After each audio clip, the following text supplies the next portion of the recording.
Welcome to Living a Sustainable Dream.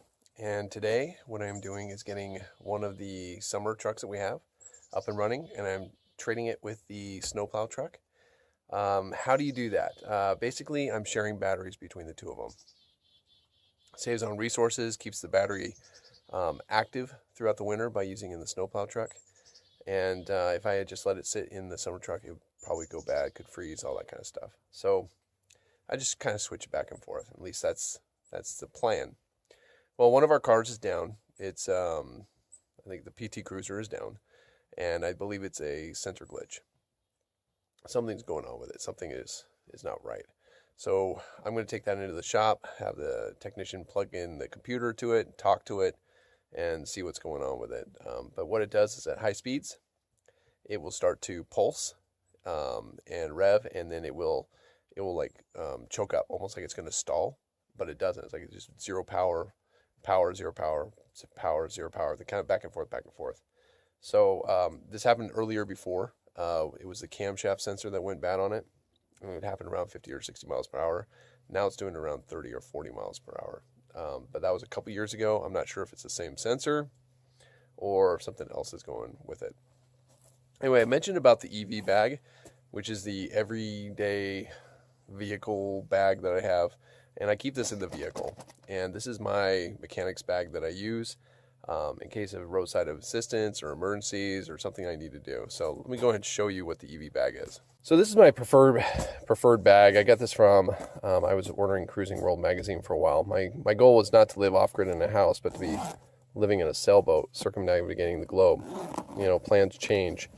But if you look inside, I got my battery cables for jumping. Okay, not only to help with myself, but to help someone else that might be in distress. I got my, ratchet set, and this is a great cheap tool set kit. You don't need the best to be in your vehicle bag. You just need something to help you get through a situation. So a good set of sockets is something that is required, to take off a battery cable or to loosen a bolt that's stuck or something. The other thing I like to have is these guys here, which is the box wrenches, and these actually get you into places that you can't get into. I would love to have a ratchet drive on those, but those are relatively expensive.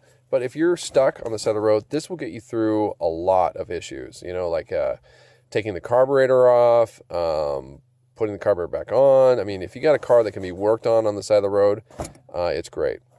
Okay, so let's put that aside. Okay, and then you never know what you have for a car. You might have metric or standard, so I got both. And then these things, oh my goodness, vice grips. I love vice grips. In a pinch, you can use these things to clamp off a hose. So let's say you don't have a hose clamp. Hose clamp falls off, or you have a hose that splits and need to be a hose clamp. This can be your hose clamp until you get to the store. You can clamp that on real good, and that will get you to the store to where you can get a hose clamp. This also gets bolts that are frozen off. Just the variety of things I've used this for is amazing. So, love my vice grips. And then, got an emergency pack of glow sticks, just in case. Need a little bit of light and you're stuck in a bad situation.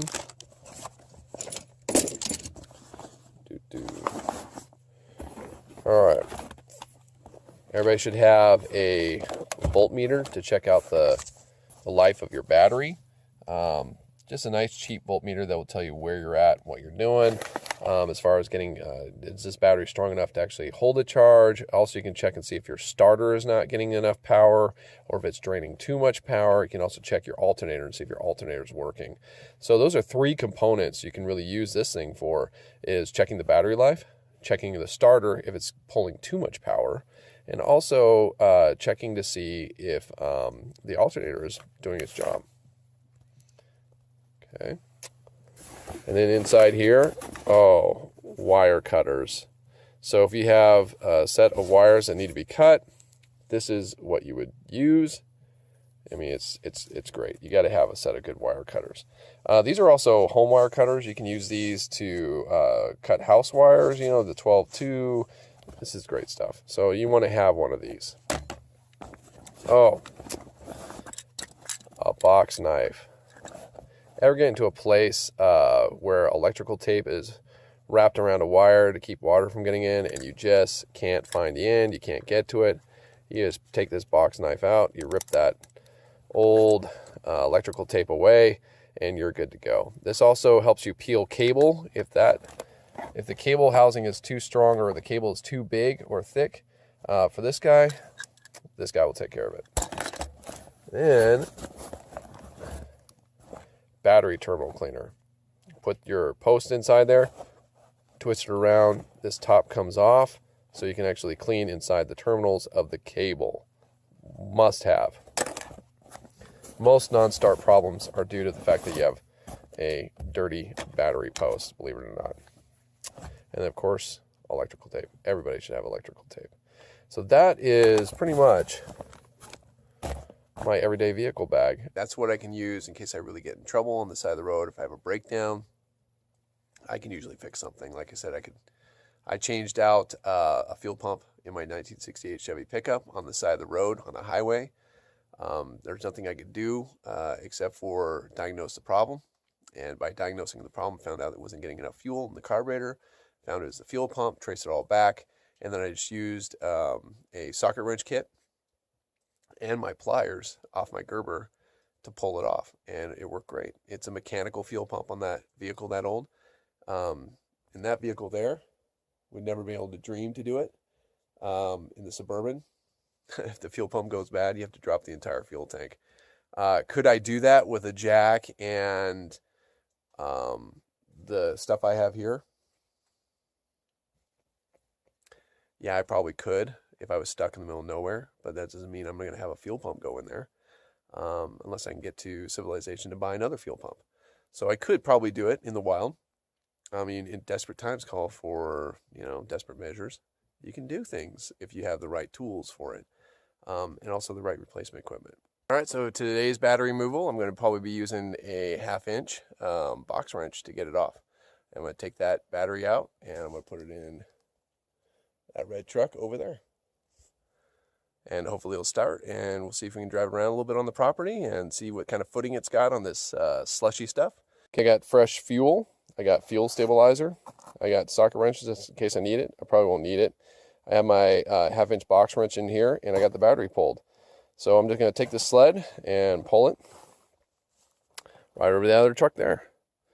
No need to carry all the stuff. Why work harder when you can work smarter? Okay, so I got a battery holder on this thing. I just got it now hooked here, and then I'm going to tighten it up. And then I know this is the positive side, but whoever had the vehicle before me put a black cable on the positive side and a red cable on the negative side. That's a big no-no. What you need to do is make sure that red is positive, black is negative, and keep it uniform between all your vehicles. So I'll probably be changing this out later. Okay, got about a 1/2 gallon out of that 5-gallon tank left. I think sure pours fast when you have a bleeder hole here for air to get in. Well, it's pouring out here. I love these tanks. They're heavier than you can get at. I mean, you can squeeze 6 gallons in there, but man, great tank.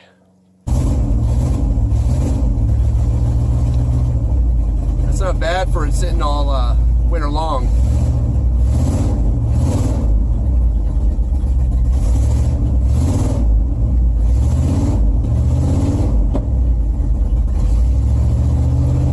Let's get that warmed up and put everything away. Drive everything back up to the house, put the tools away, put the EV bag in the right car, and